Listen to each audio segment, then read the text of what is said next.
Je vous explique les règles de Nicodemus, un jeu exclusivement pour 2 joueurs dans l'univers d'Imaginarium, de Bruno Catala et Florian Siriex, illustré par Felideus Bobastis et édité par Bombix. Nicodemus Gideon, bricoleur renommé de la manufacture des rêves, prend sa retraite après 352 ans de bons et loyaux services. Incarnez l'un de ses 2 assistants en compétition pour lui succéder au cours d'un duel de bricolage endiablé. Placez le plateau, appelé bric-à-brac, sur la table. Disposez les différentes ressources et le charbonium à proximité, il constitue la réserve.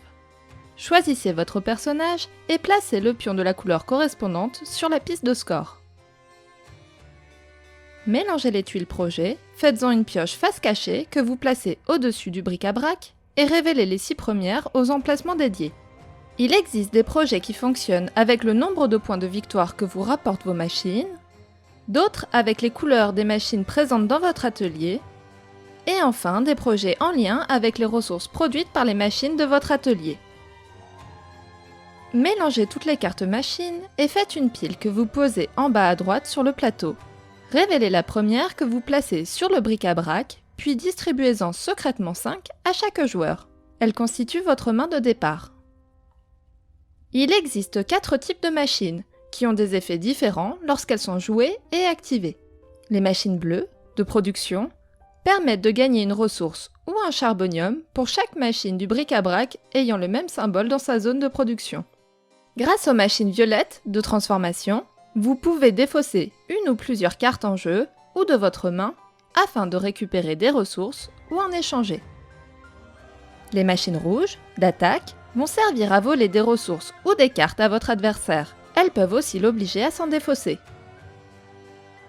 Enfin, les machines jaunes, spéciales, permettent de récupérer un projet secret ou de copier l'effet d'une machine du bric-à-brac. Le premier joueur est désigné aléatoirement et reçoit le pion associé ainsi que 2 charboniums. Le second joueur reçoit un charbonium et un bois. À son tour, un joueur peut soit jouer une machine de sa main, soit réparer une machine du bric-à-brac. Pour jouer une machine de votre main, posez-la sur le premier emplacement libre du bric-à-brac, à droite de la précédente. Lorsque la ligne du haut du bric-à-brac est complète, placez les machines suivantes dans la partie inférieure du plateau, toujours de la gauche vers la droite. 3 choix s'offrent à vous pour l'activer. Gagnez autant de charbonium de la réserve que le nombre de points de victoire de la machine. Produisez, c'est-à-dire récupérez de la réserve, une ressource ou un charbonium selon ce qui est indiqué dans la zone de production de la machine. Ou bien, vous pouvez appliquer l'effet de la machine.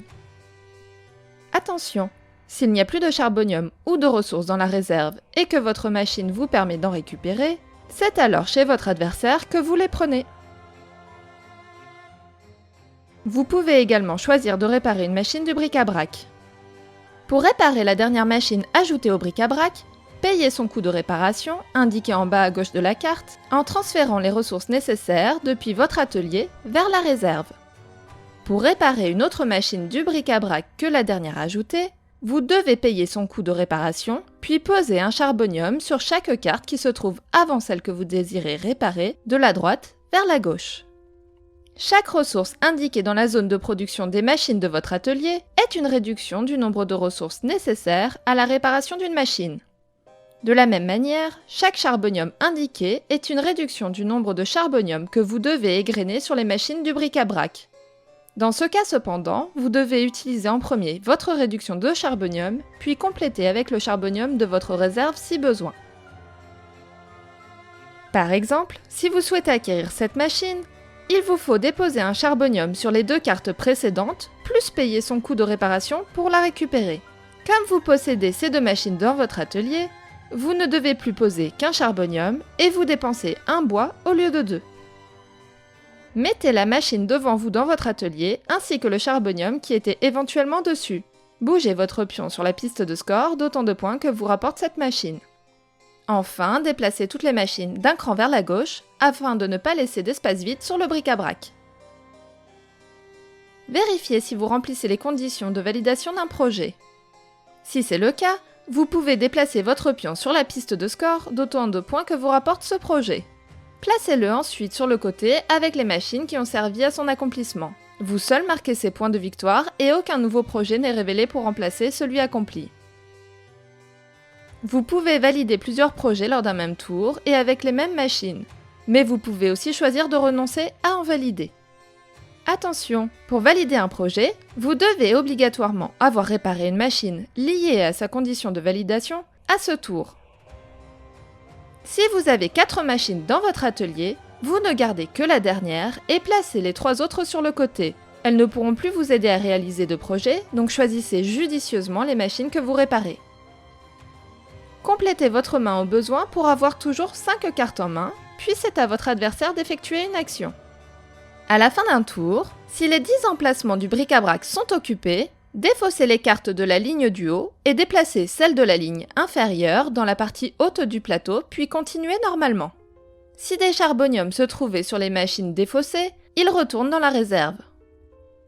Lorsqu'un joueur atteint ou dépasse 20 points de victoire, ou qu'il ne reste plus assez de machines dans la pioche pour qu'un joueur complète sa main, terminez le tour en cours, puis vérifiez lequel des 2 apprentis est le plus méritant. Le joueur ayant marqué le plus de points remporte la victoire et prend la suite de Nicodemus. Bonne partie!